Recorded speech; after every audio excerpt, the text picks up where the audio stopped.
I just think that early on, when I started working in this way, there were certain models that I looked to for the performing artist, and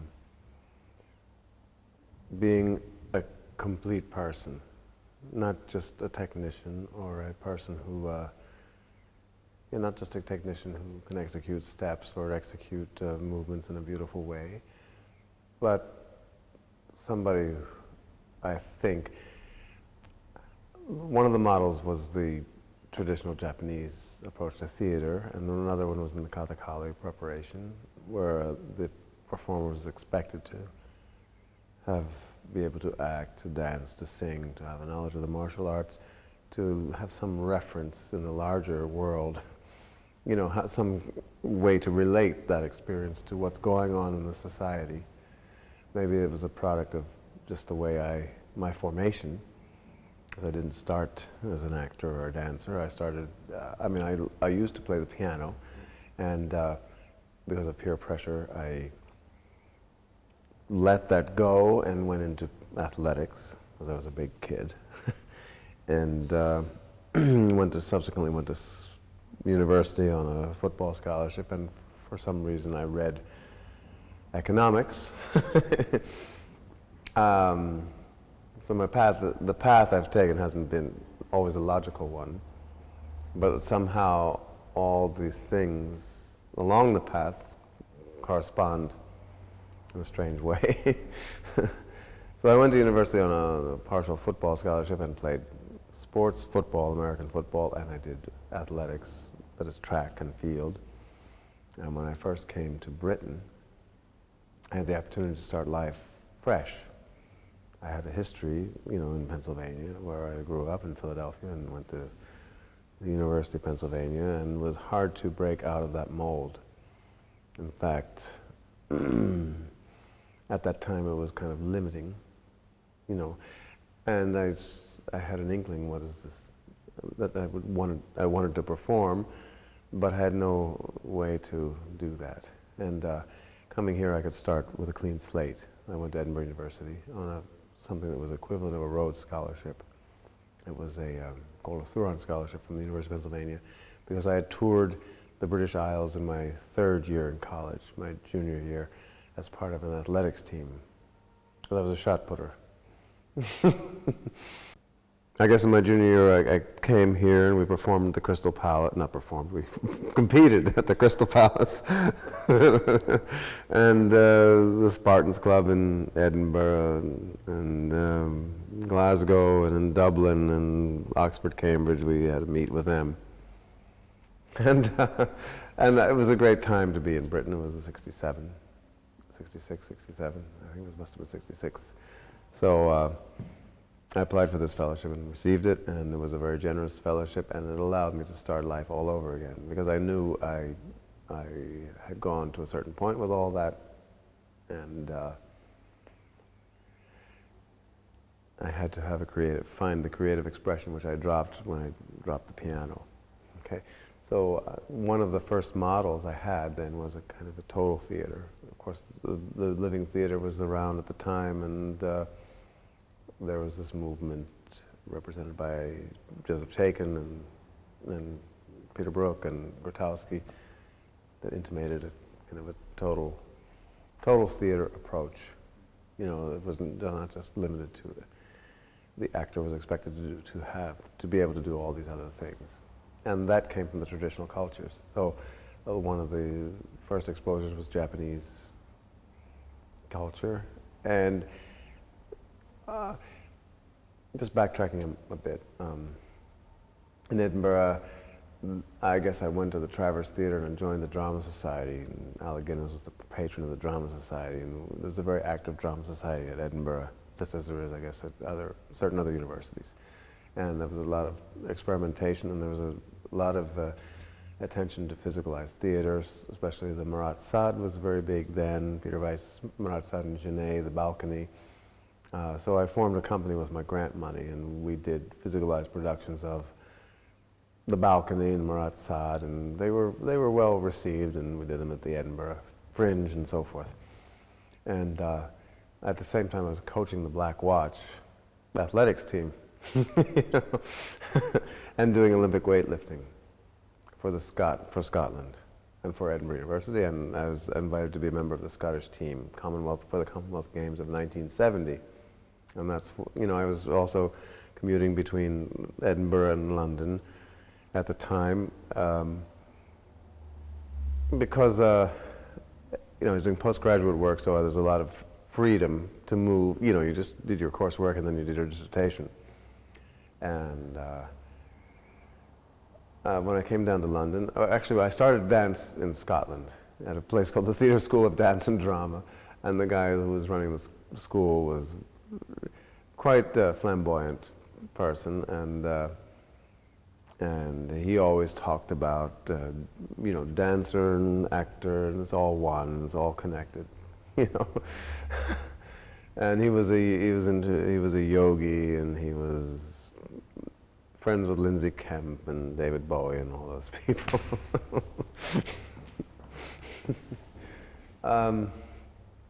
That was my first exposure, and there was no separation, and the Traverse Theatre was doing the same thing, because I went there and did workshops and then participated in productions and really enjoyed that, as well as the work at the Edinburgh University, and then starting a little company with the grant money called the Edinburgh Theatre Ensemble.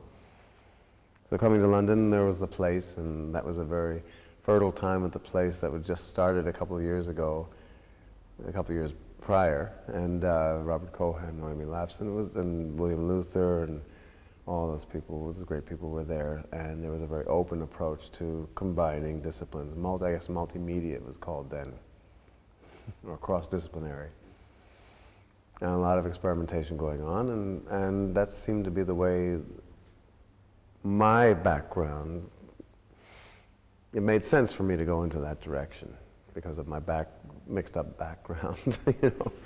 And the models, again, one of the early, I used to work, when I took a flat in London, which was on Upper Montague Street, the guy across the street talked about this thing called Aikido, and he showed me some movements from Aikido, and I said, what is this? I've never, you know, I couldn't imagine what Aikido was. I didn't know what it is, didn't know what martial arts were, didn't know what, you know, so he told me about it, and I said, oh, that's interesting. You know, he could without force, you know, because I was a pretty strong guy from all the weightlifting and so forth competitions. I competed as a mid-heavyweight for Edinburgh, and I broke all the mid-heavyweight weightlifting records by a couple hundred pounds.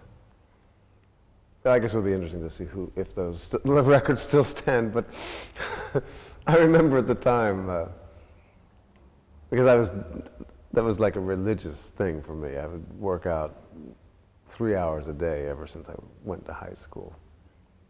Since I was in 8th grade, I guess, every day I would work out in the weight room for 3 hours. I was an Iceman, you know, I always was building bulk and strength, muscular strength. So I competed, and I competed also for the Edinburgh, for Scotland as a shot putter, and my shot put actually increased by 5 feet when I started doing ballet. So my distance went from 51 feet, which was kind of average. You know, I could win some meets and I'd place second or third in others, to 56 feet, you know. And that was a surprise, of course, because it was the coordinated, because it was the coordinated movement and explosion from center, instead of just forcing it out in an isolated way. That was a revelation. And when I went to London and met this guy named, I think his name was John, he talked about this new art, because it was a very recent art at the time, called Aikido. And going to the place, there happened to be a sensei, a Japanese sensei, who was teaching one class a week at the place for the dancers to introduce martial arts to the dance company. And his name was Chiba Sensei. So I went to watch his class out at the Greater London Sports Club, which was where he had it. It was a bowling club, and they had a room there, and that's where the classes took place. And there was like a handful of people in the class. And he had a very big reputation as being a very hard, demanding, difficult sensei. So when I saw him move, it was like nothing I'd ever seen before. He was like, the only thing you could equate it with was an elemental force of nature. You know, I'd never seen anything move so powerfully from the ground and extend through the whole body and follow out. And I said, wow, that's amazing. Again, you know, I was coming from an athletic background. From, you know, of course, I hung out at the Edinburgh Festival and went to everything I could take in, and participated in all the drama society events. We toured to Czechoslovakia in '68, just before they closed the borders. The Teatr na Zabradlí, again, physicalized production, because they always was physicalized, physical theater that I was interested in. And there was a lot of attention given to that at the time. So he moved like a force of nature, and I said, wow, this is something I'd really like to learn. And I started doing that. And he also referred to Aikido as a dance of purification. And I said, wow, that's interesting. What does that mean? And gradually I came to understand what that was through the different experiences I've had. So I guess the models were the total theater training that was being promoted by people such as Grotowski and Peter Brook and Joseph Chaikin, and physicalized theater approach to acting and performing. Borrowing from other cultures, that became a very important thing, you know. It was the breath, for some reason, that was the breath, which was the unifying element. Because even when I was doing Olympic weightlifting, there was always a tremendous explosion, out breath on the projection of the weights, you know, up. There were three, as you may know, there are three events. There's the snatch, the clean and jerk, and the military press. And those are the three lifts that you do. So, and of course, throwing the shot put, which is a strange kind of event, and going to the Highland Games, tossing the caber and throwing the 56-pound weight and doing those things, and having a lot of fun doing it. It was, you know, there was breath, of course, there was the out breath there, and then Chiba Sensei was talking about purification and key breathing and moving from center, and that became my language early on. Then seeing the work of the Open Theater, because they really developed the breath improvisations, the breath emblems, which really stick with me still, you know, just that work that we did, exploratory work, finding the character through the breathing, by doing the breathing of the character. Or do what they call doings, I guess. Well, that's what we used to just do ourselves, how we feel. In breath, just do yourself in breath as you feel, as you are at this moment. Or, you know, maybe you're lost or confused, so we would do that as an exercise to get into a character. So there became a whole way of approaching the breath in an expressive way. And then I tried to work with choreographers like Anna Sokolow. I worked with her, and Jean, the Theater of the Open Eye, which was Joseph Campbell and Gene Erdman, who worked in crossover dance and theater. And then I went to the opera, Paris Opera too. Carolyn Cross and I had worked together for many years in the early 70s, starting in New York, then went to Paris, Avignon, London, and ended up at the groupe at the Paris Opera, Groupe de Recherche Théâtrale de l'Opéra de Paris. And there I taught classes, and we had a lot of crossover opportunity to work with members of Peter Brook's company and go to workshops at Peter Brook's space at CIRT. So that was great. It was a very fertile time too. So I had that great opportunity. And then of course in New York, which was probably 70 to 75, working in many different companies and working with many different people like Kristen Linklater and Shakin and Brooke and Nikolai and Cunningham and so forth and so on.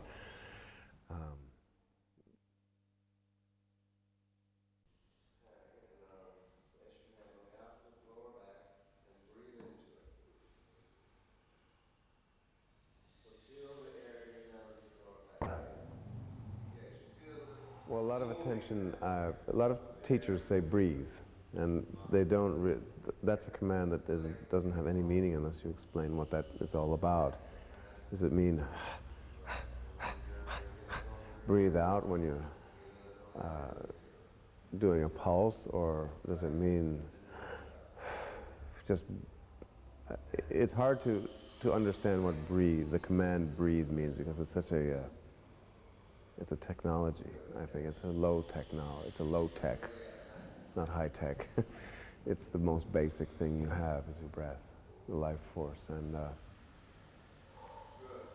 in our culture, I guess, more attention is given to the putting your best foot forward, putting yourself out, being there in the moment, you know, getting the job, sealing the deal. Those are all exhales, exhales, exhales, you know, overcoming your opponent, beating this one down, moving through, you know, making your way.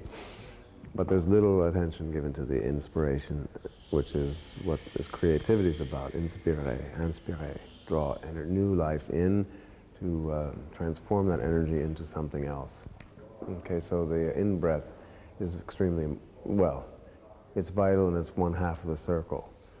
The reflective drawing in to support the out-breath, to support the creative, what would you call it, the creative result of your breath, okay? And it's just one half of the circle, so it's like that, it's just one half of a circle. It's the in-breath, it's not just all world of action. World of action, Mishiman, one of the, I think, Runaway Horses, talked about river of action, river of reflection. There's two rivers, okay? And one feeds the other. Okay? You just can't be in the river of action all the time, because you wear yourself down or you burn out, or you need to recharge, revitalize, and regenerate the energy. So that's the purpose of the in-breath, the in, or the yin and the yang, okay? So then there's a lot of different ways to get at that. It's not just a conceptual thing. If you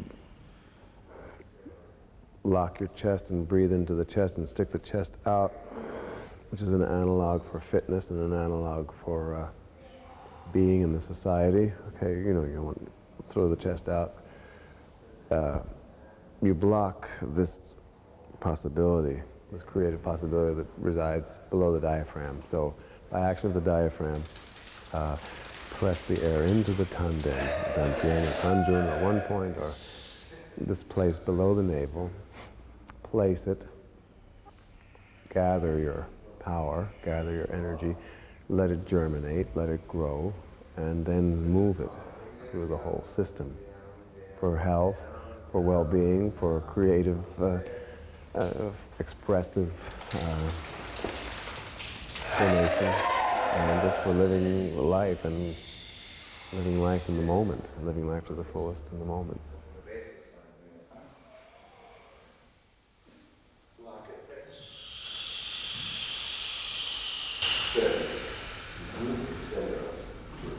Good. And in.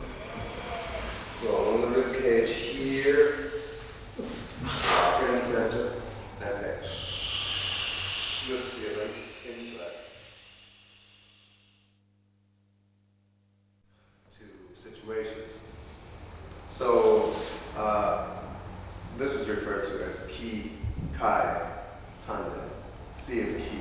This is where you draw this, place it, let it germinate, let it grow, and then move it through the whole system. If you see if you can visualize the energy system of the body as a series of energy networks, meridians moving out from this terminal, from the center through out through here, out the top of the head,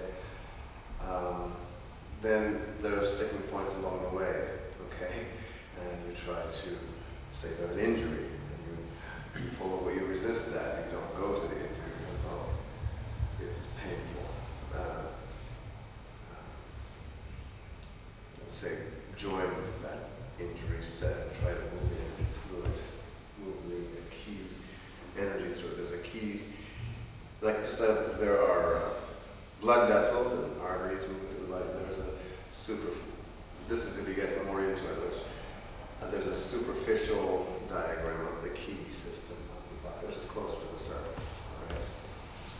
But that's all it is. It's life force. It's first the breath. Breath. Another term in the martial arts way is kokyu, ryo, kokyu, breath power. Breath power. Kokyu is breath. Breath support of gesture. Breath support. So there are ways to develop the key, and I think that's what we're working on, to sync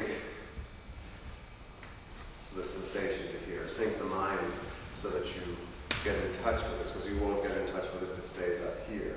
If there's certain physiological things you can do to tap into it more. And there are certain exercises that we do, any kind of like these parlor tricks like an unbendable arm, things like that, which we can do as a very good illustration of using tension and using extension. It has to do with mind. It has to do with extension of mind, just as performance does. Okay?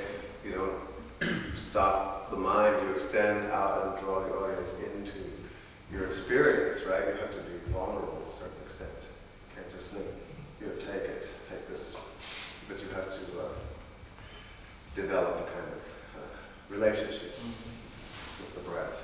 And that's where the in-breath, I think, is very important. When I must remember, because with American very yang culture, it's very explosive, and you gotta do this, you gotta sell that, you're out there, and you're putting energy out all the time, but never taking a moment to draw it in and reflect. Whereas I just always remember going first to Japan in the airport, it's like, because being from New York, you always have kind of attitude, I guess. And there was nothing, that went into a vacuum. All that energy went into a vacuum because there was no, what do you call it? Resistance, yeah. Right, it was no resistance. Yeah. So it's non-resistance and extension, and it has to do with the mind. Just for example, if you think of, this is this very simple roll. If you place the weight in the shoulder, you can do it this way, muscularly, which is creating more tension, or you can place the weight and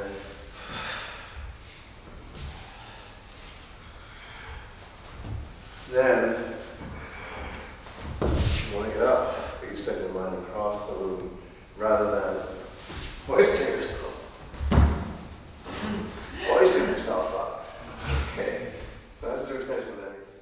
I think the last.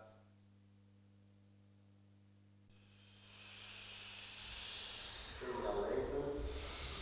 Then with feeling of resistance in the lower back, exhale, roll up into one long breath. Press down, go up,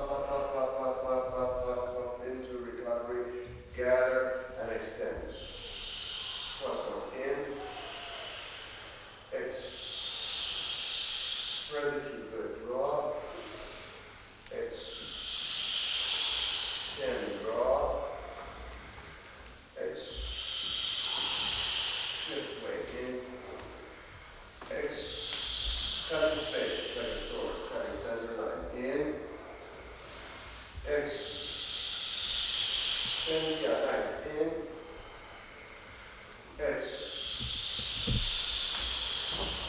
Feel.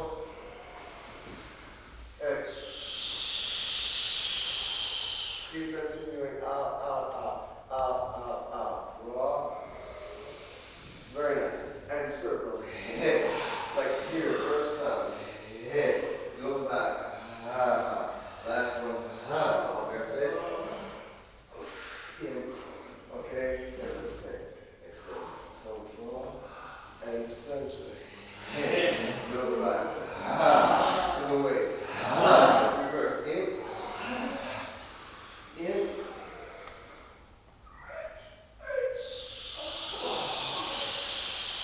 Draw. Fill. Stretch in, lengthen, and recover, now shifting, draw in, fill,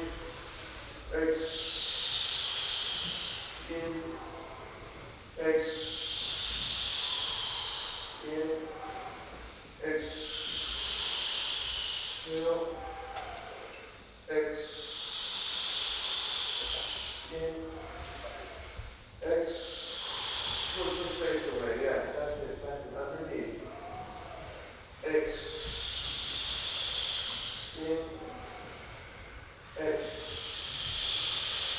Extending out, extending out. Good, keep coming, well, circulate. Okay. So breathe in, push Every it. so often, take it away. See the issue out. Yeah. Good. Inhale. I know. Good.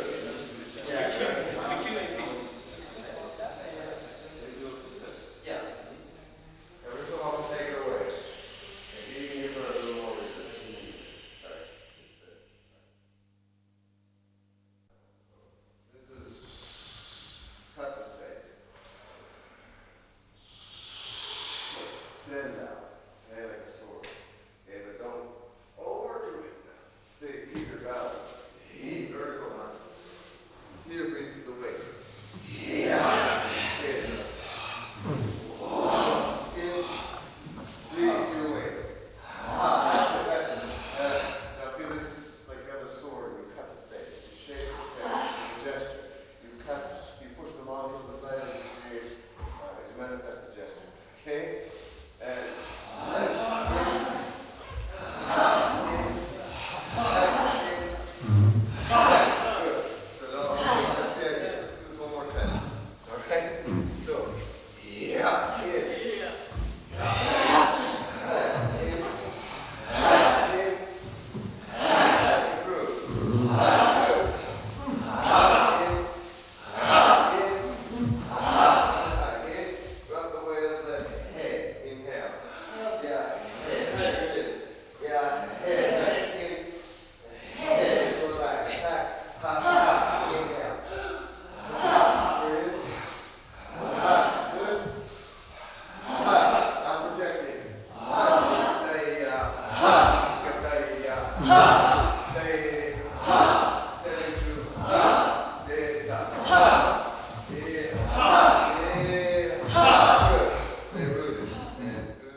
we're all in the world of exhaling, okay? We're all in the world of action, but not the world of reflection. So the breath, we all the inhales very shallow. Then we can all make sound, of course, but where is it coming from? Try to pay more attention to the inhale. The in, okay? One more time. And in. Your whole body through air. In. Take a focus. In. That's the idea. That's it. We just want to get the more feeling of the round. Okay. Now, let's carry it. In. And in.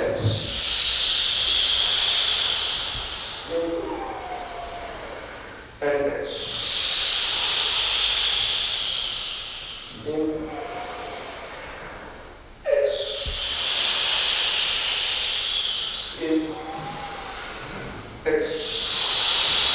Rotational outwards, yes. Inspire. Let it drop into center. Exhale. Send it out. Out. Down, up. In.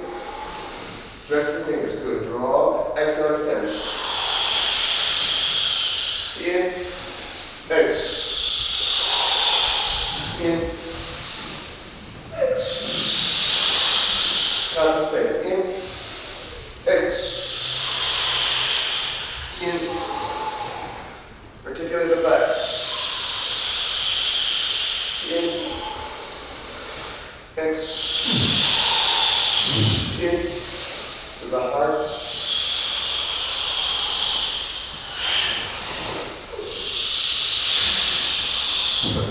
Okay. Steady salutation. Okay. To your heart. Here.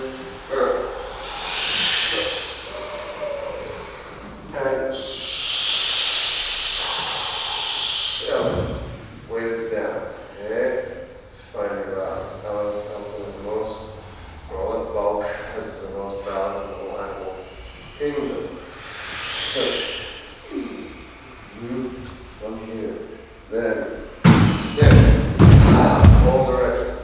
So if I press against this line of force, I shouldn't be able to move. Same as I did. Of your own commitment, your dedication to it. You're just not taking things for granted, but giving life to each gesture. Trying to feel it for the first time. Understand it as if you were doing it for the first time. My teacher, Shiva Sensei, said you think you've mastered something after 1,000, you've done it 1,000 times, well then do it 10,000 times. Then you think you've achieved some mastery, do it 100,000 times, and so on. Okay. So it's a process, it's a continual process of learning and breaking down and learning and relearning. With martial arts, because this beginning warm-up I think of as a purification of the breath. Try not to do it just as a physical, I know it's learning something new. I guess with repetition it will become more, your body becomes to know it more. But try to do it with a commitment, as if you're, for example, really opening to the possibility of opening. Use your mind, in other words, to lead the gesture rather than just thinking, the arms go here and place them, draw down. Give it, it's like a prayer to an offering. Think of yourself, of your spirit, of your creative spirit, without being. You understand? Give it and there's another one that is bringing the energy up. So the whole body is opening, it's burning up. Visualize the energy system of the body as your, the meridian system, as you're massaging the meridians and releasing tension through them. Okay, releasing tension, toxins. This is a massage, self-massage. Okay? Get rid of it, throw it away, throw the tension away. Going from the base of the spine, locking it, but without tension. Pressing it down. When you draw, attach the arm here to the lower back. So it has, rather than just lifting. Okay, remember to breathe down, not up. Okay, see the difference. One has no power. This is no power. It has no power projection. Of course, that has no power. Stability, groundedness, intention. Okay.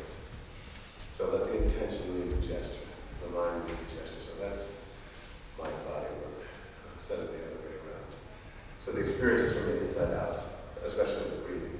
The breath is filling the meridians and moving out, and drawing in and sending out.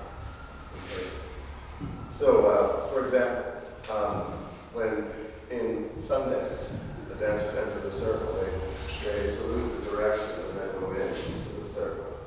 In the capoeiras, when somebody enters the ring, they do a moment where they place themselves in relationship to the forces around. Okay? So the earth, okay, your heart, your mind, sky, above, spirit, heaven, how are you going to visualize that above? Okay? The earth between them. So you're placing yourself before getting started. You're placing your energy before moving into character, into peace, into a movement.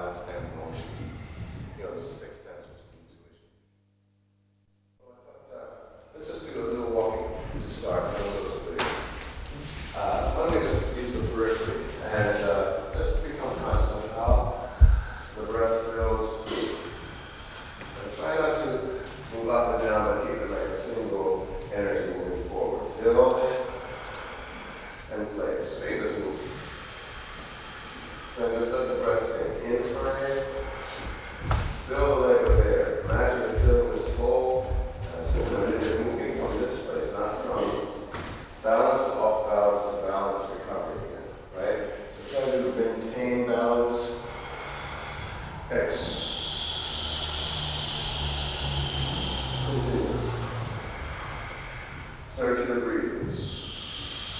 Examine your posture as you move, okay? So don't look down because you break the line of the spine. Soft focus. Good. Inspire. Remember the idea of locking here, and then caress the ground as you move in. Feel the back move. Push the space away as you enter in. Draw, feel here, then extend your key into the space. Good. Inhale. To this place. Duck, lock it, then move. Feel the whole foot contact with the ground. In. X. Slowly bring the process down. Don't lift the shoulders and relax the wrists, relax the lower, and just glide.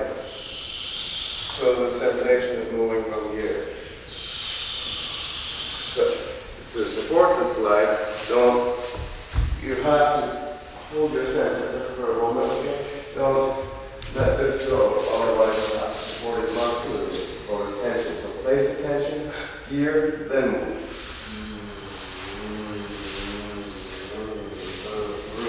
Situation, right?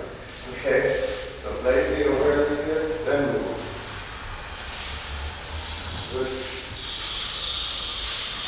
Feed this. Feed this. Okay, this is the first part that moves into the space. Right? Yeah, let's keep this. And press. Draw. You notice in the, I'm not a Tai Chi practitioner, I've just done a little bit of it, but when you've been to teachers who said, all right, first you lift the arms, and then you draw them in, I found a lot of tension in that way of teaching. If you think this is drawing in, pressing down, it seemed to make more sense than just saying, all right, this, and then turn to move.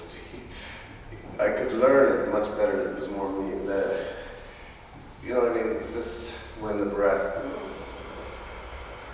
supported this drawing in, pressing. So now let's use that same sensation with locomotion. Places. Push the space in. But notice some of you, when we're doing what I call meditation walking, we're holding on here, okay? In the wrists, or the elbows, or the shoulders, okay? So try to remember the lesson. Place your tension here. This part of the body can withstand that tension. This is designed to be the strongest part of the body, not the weakest part. So these are ways to compensate for this not working, okay? Holding on, or I used to, as you know, I used to do a lot of football, American football. I went to college and living with it, so I would move from here. I guess when habitually I would fall into that, the center. If I'm not aware, I'll go into this one. Unconsciously I'll go into that. Well, even now you do that. Yes, if I'm preoccupied with something, or whatever. So I have to check that and then drop down. So I noticed that in your walking, you're holding on somewhere to support this balancing. Try to tuck, place it, then move, okay? Feel? So it's round, the walk is round, not, it's three-dimensional or two-dimensional. It's not, but it's rolling through the space, rolling through the space, so soft and circular. And push. Or extend. Don't forget push and muscular. Extend your mind into the space. Feel. Feel. That's it.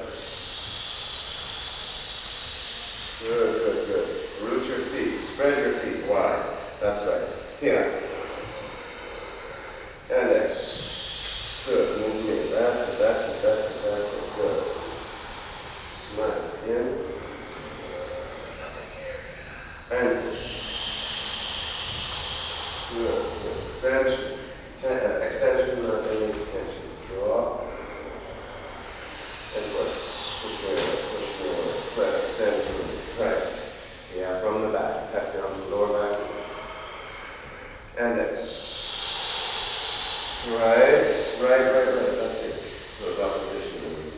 Right. X. Good. Extend through. Yes, underneath. Okay. And a little lift here in the shoulders. Okay. All right.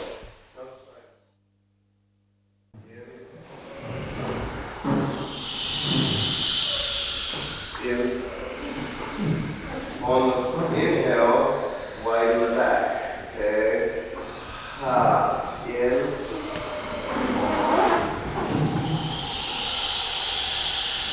In. X. In.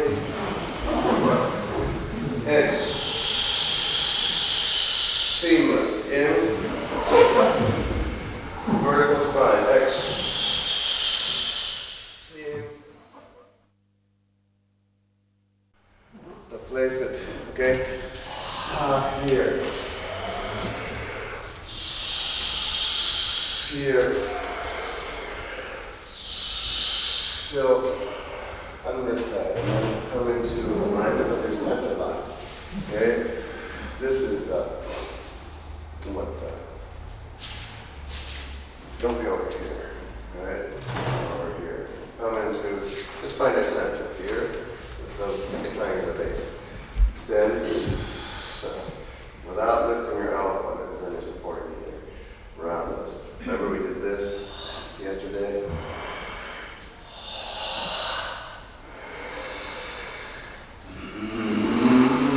Right, round this.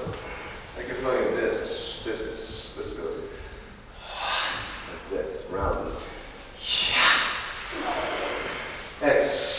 There you go. Second. Yeah.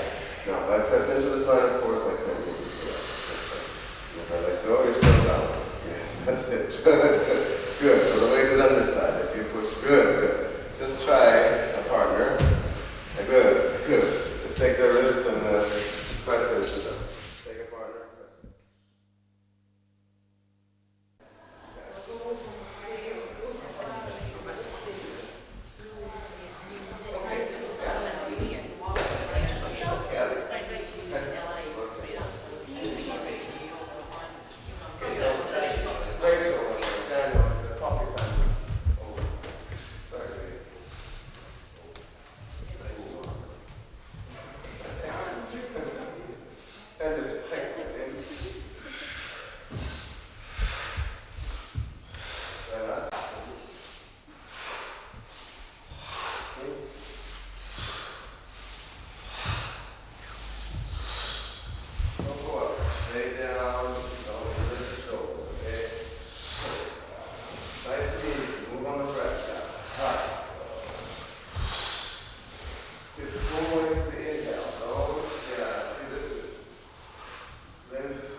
That's it.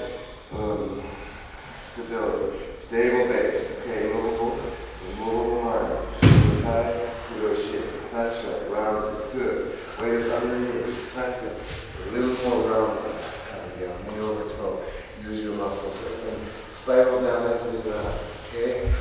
extending out. Receive my resistance by traveling through your body, through your center. Engage your tongue down, right? Engage your center. Don't hold the breath, and then extend it out across the okay? Extend it out, right? Put in, and, yeah. Deep.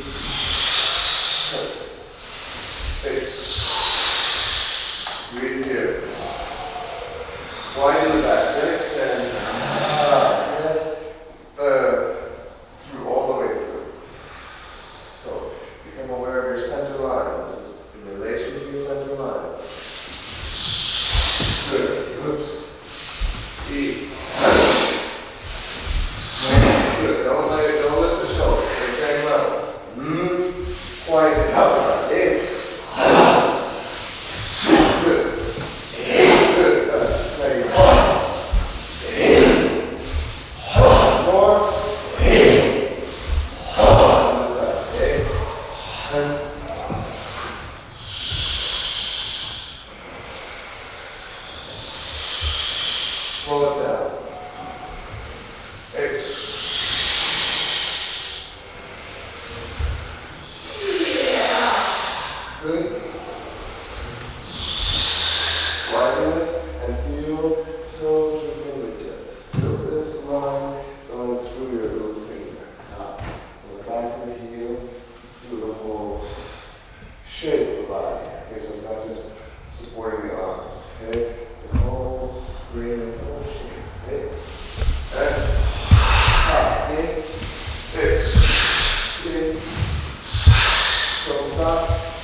Energize the spine and press down. In other words, this doesn't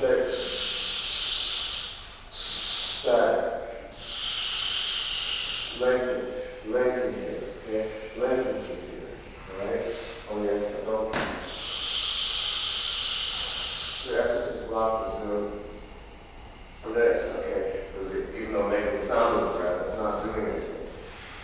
The breath is feeding new life to the muscles, okay? Lengthening. Okay, so press down the legs, and then down the legs, and up the spine. That's why you find that stable base, that unbendable arm, okay? So send it down through. Okay, so both hands draw from lower back here. And right here, right through here, through this, through the nose and rib cage, and go once more. Widen the back, widen as you go in, press. Good, okay. Press down, right, you get some love, that's right, that should be warming up, right, right, send it down the table, right, good, and from here,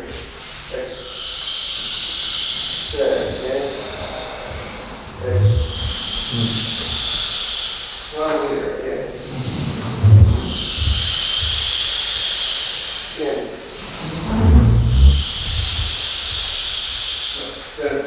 the legs to your center line, right? Okay. Push the face away. Roll and extend. Round it out. That's it. You're here, feel this right. This bottom from here. Okay, and in. Feel this diagonal line across the back. More. And again, inspire. Here and extend from here. Right, this is the line. That was the breath here. Round this time instead. Good. Straight in. Extend out. Round this. Bend the knees. Stretch. Get down. Look at the shoulder. Right. That's it. Get down. That's it. That's extend. Here, once more. Inspire. Extend. Good. Extend. Got it. And rolling. Sink the left forward. Hold.